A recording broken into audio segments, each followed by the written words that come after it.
Hi, this is Khushbu with another question of arithmetic progressions. This is question number 7 from exercise 9.5, page number 9.47 from R.D. Sharma. This says the third term of an AP is 7. Third term हमें given है AP 7. And the seventh term exceeds 3 times the third term by 2. जो seventh term है वो exceed कर रही है. किसको exceed कर रही है? किससे बड़ी है? 3 times the third term. Third term के 3 times से 3 times the third term मतलब 3 into A3 by 2 plus 2. हमें फाइंड करनी है उसकी first term, common difference and the sum of first 20 terms. आपको इसकी फर्स्ट टर्म निकालनी है, कॉमन डिफरेंस निकालना है और सम ऑफ फर्स्ट 20 टर्म्स मतलब S20 फाइंड करना है. सो A3 का मतलब हुआ, फॉर्मूला हमारे पास होता है AN का. AN is equal to A plus n minus 1 d.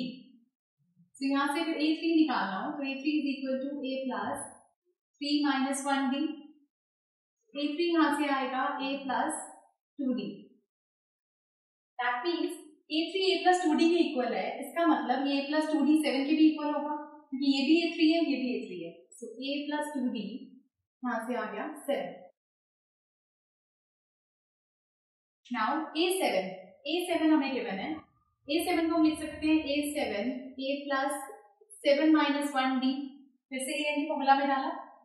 A7 आपके पास आता है A प्लस 6d. अब ये A प्लस 6d A7 दिया हुआ है. A plus 6d is equal to 3 times A3.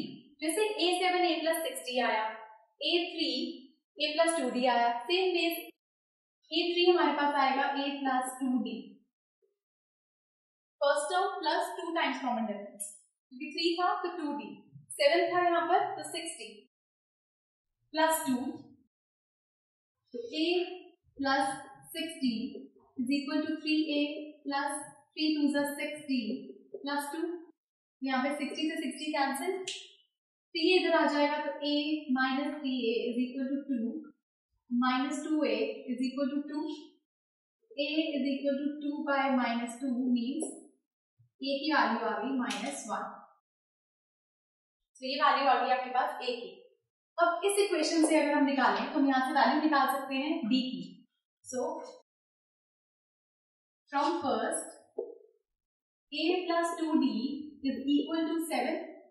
A की वैल्यू है -1 plus 2D is equal to 7. ये 1 कर जाएगा तो ये बना 2D is equal to 7 plus 1. So 2d is equal to 8. So d is equal to 8 by 2 means 4. So d की value यहाँ से आपके पास आ गई 4. So हमारे पास यहाँ से आ गई d की वैल्यू 4. Now जब d 4 आ गया, अब हमें चाहिए S20. तो Sn का फॉर्मूला होता है Sn is equal to n by 2 2a plus n minus 1 d.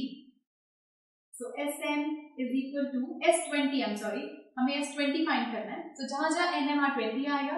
So 20 by 2 2a की वैल्यू है -1 प्लस 20 minus 1 b की वैल्यू आई है 4. तो हमें सारी वैल्यू इसमें पुट करनी. n की जगह 20, a की जगह a की वैल्यू, b की जगह b की वैल्यू. तो 20 टर्म्स का सम 2 1 जा 2 10 जा, यहाँ आया 10. 2 into -1 -2 प्लस 19 into 4.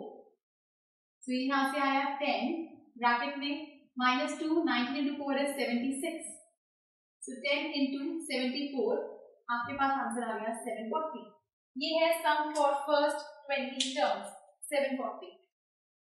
So इस तरह से जो भी वो क्वेश्चन में गिवन है उसको लिखिए. जैसे ये टर्म कहीं होती है थर्ड टर्म, सेवन टर्म, इसको आप A की फॉर्मूला में डाल के देख सकते हैं और यहाँ से आपके पास आ जाएगा कि इसको क्या लिख सकते हैं. A7 को A प्लस 6D, A3 को A plus 2D. So इस तरीके से.